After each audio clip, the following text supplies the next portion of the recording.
Ah, entonces, les decía, esta es una recapitulación de lo que estábamos viendo en los videos y cualquier cosa me paran y vemos cualquier duda. Bueno, entonces, en líneas generales, ¿cómo vamos a trabajar con las variables aleatorias? Bueno, es una función que generalmente la vamos a llamar X mayúscula, pero puede tener cualquier valor, o sea, cualquier nombre, I, Z, W, lo que ustedes quieran, pero la convención es llamarla, indicarla con mayúsculas. Y precisamente el dominio de esa función está aplicada en omega, en nuestro espacio muestral, y su imagen en el conjunto de los números reales, ¿no es cierto? Dependiendo si estamos hablando de una variable discreta o continua. Cualquier resultado particular de esa variable aleatoria lo vamos a indicar con la letra minúscula. O sea que si queremos, por ejemplo, saber un valor particular de la letra de la variable aleatoria de x, bueno, va a ser x minúscula, ¿cierto?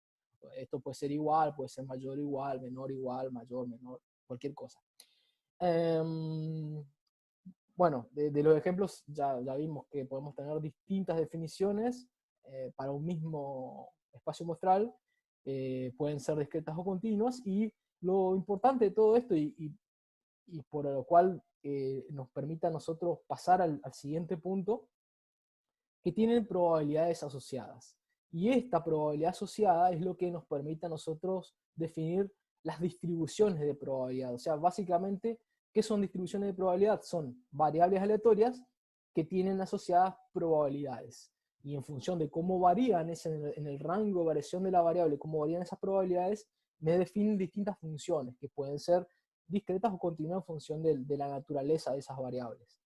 Hay funciones que son muy conocidas y vamos a estudiarlas, y hay funciones que pueden ser arbitrariamente elegidas, siempre y cuando cumplan con un cierto criterio que ya vamos a ver, bueno, en el video ya lo vimos, básicamente es la condición de cierre. eh, el rango de probabilidades tiene que sumar igual a 1, cuando uno suma todas las probabilidades, y particularmente ninguna probabilidad puede ser negativa. Eso lo habíamos visto anteriormente, ¿no es cierto? Bueno, con esas condiciones nosotros estaríamos definiendo una distribución de probabilidad cualquiera. Entonces, en el video ustedes vieron esto es como para correlacionar con lo que nosotros ya sabemos de descriptiva, ¿no es cierto? Cuando estábamos hablando de descriptiva, nosotros habíamos visto el histograma, tanto para variables discretas como continuas, y básicamente lo que hacíamos con el histograma era observar la frecuencia de aparición de un cierto valor de la variable aleatoria, que ya le dimos una definición matemática a esa variable aleatoria, y por ejemplo, si queríamos obtener el histograma de frecuencias relativas, dividíamos por la cantidad total de elementos, ¿no es cierto?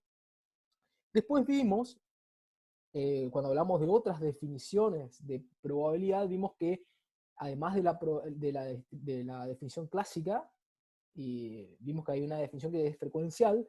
Básicamente lo que hace esa definición frecuencial es un poco ampliar el campo de aplicación de las probabilidades a lugares donde no podemos conocer todas las frecuencias o todos los posibles resultados. Entonces, en esos experimentos es necesario utilizar este tipo de definición. Y también esto lo que hace es, a nosotros nos posibilita hacer este vínculo, ¿no es cierto? Decir, bueno, si esto sirve para la parte muestral, si nos sirve para la descriptiva, ¿qué podemos hacer para que nos sirva para un número mayor de elementos que escape a la muestra, ¿no es cierto? Que ya atienda más a la población o poblaciones teóricas, ni siquiera si tienen que ser una población concreta, ¿no es cierto? Entonces, valiéndonos de esta definición, haciendo tender a este número lo más grande que nosotros querramos, y esto, de esta forma, al poder permitir a nosotros definir probabilidades en función de frecuencias, es lo que finalmente obtenemos con la función de probabilidad, ¿no es cierto? O sea que fíjense que es lo mismo, conceptualmente parte de la misma idea, es decir, tengo valores de variables y quiero asociar una información a esas variables que me permitan a mí definir cuál es la que tiene mayor probabilidad de ocurrencia. Bueno, esto nosotros lo sabíamos en descriptiva, siendo la frecuencia absoluta o la frecuencia relativa. Y ahora, teníamos un concepto más sólido, más teórico, para trabajar con probabilidades asociadas a las variables. Y esto mismo pasa tanto con las variables discretas como la continua. Y también, así como teníamos el histograma y teníamos después la gráfica de frecuencias acumuladas, pasa lo mismo con la distribución de probabilidad. Simplemente acá tenemos que sumar o acumular probabilidades y tenemos lo que se conoce como función de probabilidad acumulada o función de distribución en el caso de variables discretas, ¿cierto? Cuestiones que hay que tener en cuenta, por ejemplo, la distribución para probabilidades discretas, fíjense que tiene una letra P, a veces es minúscula, a veces aparece con el subíndice indicando a qué variable está aplicada, o para distinguir la variable, y la acumulada es la letra F mayúscula, ¿cierto? Convenciones simplemente para trabajar matemáticamente con esto. Bueno, cositas que las vimos bien en detalle en los videos, y algunas ya son lógicas, obviamente, que salen de analizar la característica que tienen las variables. O sea, esto, obviamente las probabilidades van a tener solamente sentido puntualmente, estamos hablando de variables discretas, y donde no está definida la variable, directamente no está definida la probabilidad, o la probabilidad directamente es igual a cero. Bueno, la condición de cierre, que básicamente lo que nos dice es que si yo sumo todas las probabilidades asociadas, no puedo tener otro valor que no sea el 1. Y bueno, básicamente eso sería a grandes rasgos lo más importante. Y como les decía, tenemos lo mismo para las variables continuas. La única diferencia que ustedes observaron en el video es que además de la frecuencia relativa, acá tenemos que tener en cuenta otra cosa. O sea, además de hacer entender la cantidad de elementos o la cantidad de observaciones a infinito, también teníamos que hacer entender la amplitud de la clase. En este caso la llamamos delta X, nosotros generalmente la llamamos C, la amplitud de la clase a cero. O sea, aumentar la cantidad de discretización, o sea, esto hacer cada vez más pequeño. Entonces acá vamos a generar cada vez más intervalos de clase. Y la idea con esto, ¿por qué nosotros nos conviene tomar esta representación y no seguir con la anterior? Porque necesitamos conservar el área bajo la curva, ¿no es cierto? Entonces, si directamente hacíamos tender y trabajamos solamente con la frecuencia, esto no va a ser representativo de lo que realmente tenemos. Que básicamente lo que queremos hacer es que este polígono que habíamos visto anteriormente tienda a una función continua, en el caso teórico, donde el área que conserva debajo de ese polígono sea la misma que la que conserva la función de distribución de probabilidad, que en este caso se llama función de densidad. Básicamente la función de densidad se llama densidad porque esta no es una probabilidad, sino es una densidad de probabilidad. Si nosotros queremos trabajar con probabilidades o calcular probabilidades, tenemos que integrar o obtener el área bajo la curva entre dos valores cualquiera, ¿no es cierto? Entonces, esa integración o ese área bajo la curva es lo que nos va a permitir a nosotros obtener la probabilidad de que nuestra variable se encuentre entre dos valores A y B, ¿no es cierto? Entonces, bueno, la condición de cierre acá, creo que está en la filmina siguiente, se traduce en que la integral, o sea, el área bajo toda la curva tiene que ser igual a 1. Y a diferencia de las discretas, esto es, en lugar de P minúscula, es F minúscula, bueno, y la acumulada es F mayúscula. Eso no cambia, ¿no es cierto? Es exactamente lo mismo.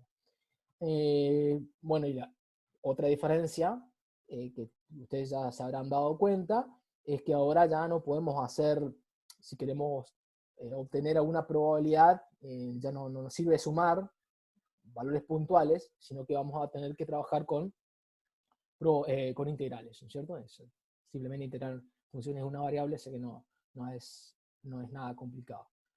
Bien, hasta ahí vamos bien. ¿Alguna pregunta que quieran hacer hasta ahí?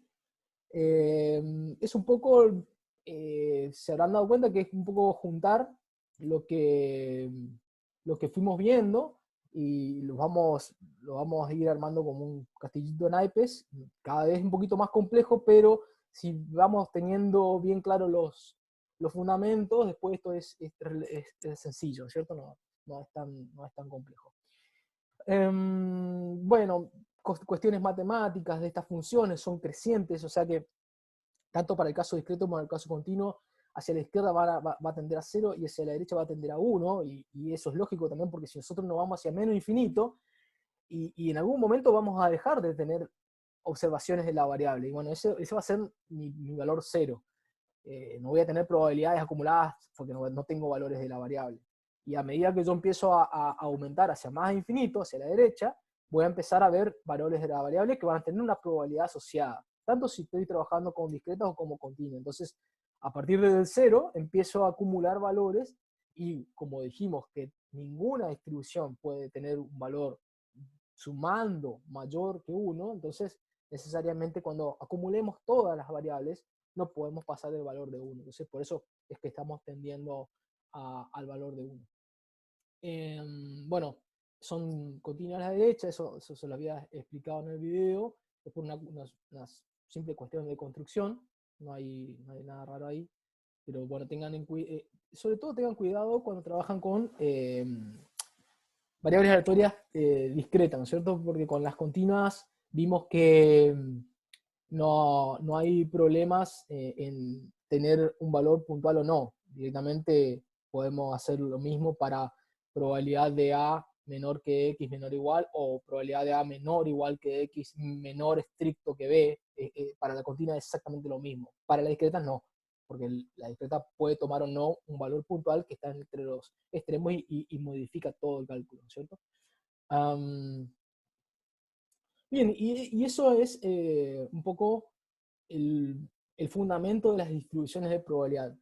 Y en función de esto vamos a ver que podemos plantear distintas funciones genéricas, como les dije, y hay algunas que tienen nombre propio porque son modelos matemáticos que son muy utilizados, que son las que vamos a ver más adelante, vamos a ver la clase que viene. En realidad esta semana yo ya le voy a subir un video un poco adelantándome a esa clase, eh, que son la distribución binomial, la distribución de Poisson, la distribución hipergeométrica, y hay un montón de otras, no las vamos a ver a todas porque son muchas, no nos entrarían en la materia, tendríamos que dar otra materia para ver todas las distribuciones de probabilidad, o por lo menos las más usuales.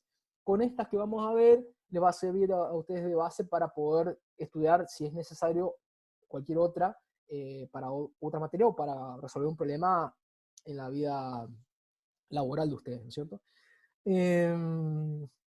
Y les decía, esto es con respecto a los fundamentos de las distribuciones. Ahora, así como vimos que los histogramas tenían una relación con las distribuciones de probabilidad, lo mismo pasa con las medidas de posición y dispersión. Nosotros teníamos la media aritmética en estadística descriptiva y teníamos la varianza, y acá pasa exactamente lo mismo. Cambia el nombre, y vamos a ver que cambia la forma de cálculo, pero el concepto es parte de lo mismo, de la misma similitud, el mismo análisis de semejanza que habíamos hecho con el histograma, ¿cierto? Entonces, acá al valor medio le vamos a llamar esperanza matemática o valor esperado. Y van a encontrar ustedes en muchos lugares que indistintamente lo van a encontrar como mu de x. Nuevamente la x está indicando la variable, o sea que esto puede ser mu de i, por ejemplo, o mu de w, lo que fuere. Y acá lo importante es la mu, que es lo que me está indicando que estamos hablando de una media que ya no se refiere a la muestra, sino que se refiere a un conjunto más grande. Si queremos asemejarlo a algo que lo podemos ver, es por ejemplo la población. Si estamos trabajando con la población, ya no es la media aritmética o la media muestral, sino es que es la media poblacional, ¿no es cierto? Estamos trabajando sobre un promedio que tiene en cuenta todos los elementos de nuestra población. Y después, bueno, lo van a encontrar también con esta letra E, que también lo van a encontrar así, con dos barritas, simplemente para indicar que es un operador que está indicando el valor esperado, ¿cierto? Y nuevamente, entre paréntesis, el valor de la variable. A veces en alguna bibliografía lo pueden llegar a encontrar en corchetes también. Es exactamente lo mismo. Y bueno, entonces, dependiendo si estamos trabajando con una variable discreta o con una variable continua, la definición varía, ¿cierto? Acuérdense que la condición de cierre para el caso discreto es simplemente la sumatoria de todas las probabilidades que tienen que ser igual a 1. Fíjense que es similar a la condición de cierre, con la diferencia que aparece multiplicando a cada valor de la probabilidad el valor de la variable. Entonces, esto no necesariamente va a ser igual a 1. Y lo mismo pasa con la esperanza matemática en el caso de continuo. Fíjense que la condición de cierre nuevamente para el caso continuo teníamos algo así, y lo que estamos haciendo ahora es agregando también la variable x multiplicando la función de densidad. Lo mismo va a pasar con la varianza. Acá este es el símbolo que vamos a utilizar para la varianza poblacional. Ya no va a ser S, ya no va a ser el que usábamos anteriormente, que era sx², que era para la muestra. Acá vamos a trabajar con este valor que va a ser ahora para hablar de población, ¿cierto? Y a diferencia del operador esperanza matemática, tenemos el operador B. Entonces, bueno, acá lo mismo, pueden encontrar así, con dos rayitas también, lo pueden encontrar con un paréntesis o pueden encontrarlo con corchete, ¿no es cierto? Y acá adentro la variable que queremos, supónganse que le llamamos i. Y la forma de definirla también es muy parecida a lo que nosotros ya habíamos visto con la varianza muestral. Acá vamos a tomar los valores de la variable, le vamos a restar su esperanza. Por eso que cuando nosotros trabajábamos en descriptiva, ¿qué hacíamos? Teníamos el valor de la variable y restamos la media. Bueno, ahora nuestra media es el valor esperado, lo elevamos al cuadrado y lo multiplicamos por la probabilidad. Y lo mismo pasa, exactamente lo mismo pasa en el caso continuo. No hay ninguna diferencia, salvo que obviamente estamos trabajando con la función de densidad, integrando, y acá estamos con la probabilidad puntual y estamos sumando para el caso discreto.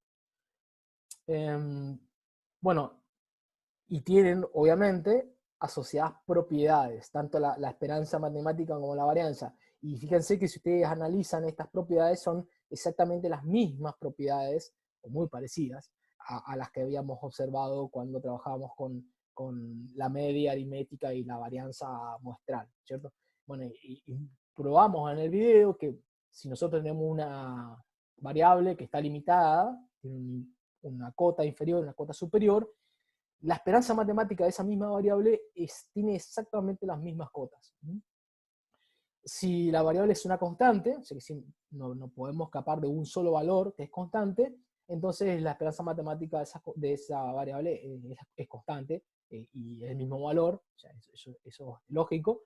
Y bueno, lo que puede ser que sea la propiedad más importante, que es la linealidad de la esperanza matemática. O sea, si esto es una función lineal, entonces la esperanza matemática aplicada a esa función lineal se transforma directamente a una función lineal, pero ahora de la esperanza matemática, ¿cierto? Entonces, y fíjense que esto es muy parecido a lo que ya habíamos visto cuando trabajábamos con la media muestral, ¿cierto? Es similar. Bien. Y bueno, con la varianza pasa también cosas similares a lo que habíamos visto en la varianza muestral. Si teníamos ahora el operador de la varianza aplicada a la función lineal, lo que hace es que desaparece nuestra constante que aparecía sumada, ya no estaba acá, y la constante que aparecía multiplicando a x ahora aparece multiplicando a la varianza, pero al cuadrado, ¿cierto? Esa constante a está elevada al cuadrado. Acuérdense que Profe, pasa. Sí. Digamos, obviamente tiene que haber un desarrollo matemático, ¿no? Para pasar de lo que está a la izquierda a lo que está a la derecha. Sí. Está en algún libro de eso, ¿no es cierto? Están los, están los videos. Están los libros, ok. En los libros que pone de referencia. No.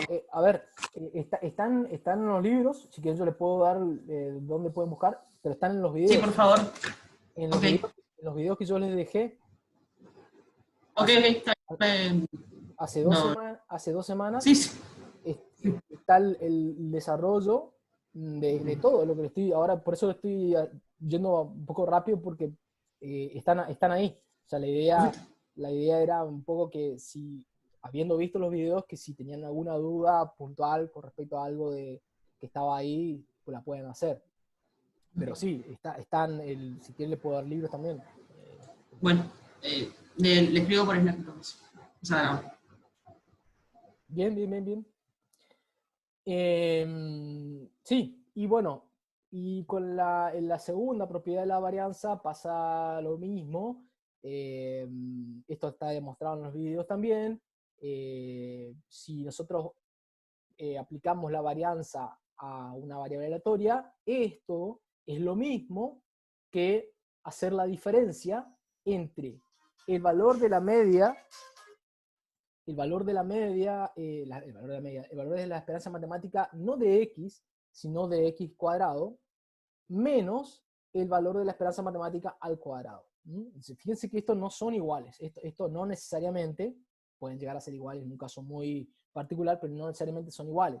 En un caso estamos hablando de que tenemos el valor esperado y lo elevo al cuadrado, y en el otro caso estoy diciendo que yo tengo la variable, la elevo al cuadrado, y calculo o aplico el operador de esperanza matemática sobre esa variable x cuadrado. O sea, conceptualmente son distintas cosas. Bien.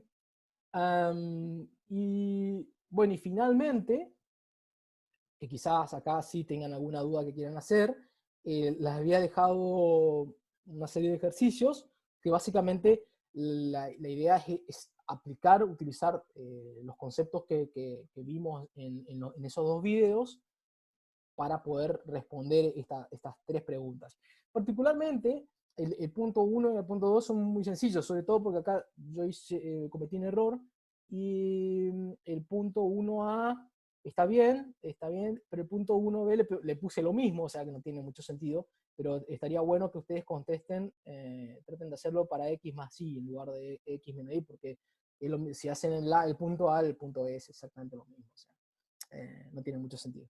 Y sí, el punto 3 a lo mejor le habrá costado un poco, así que bueno, la idea es escucharlos un poco, a ver qué hicieron.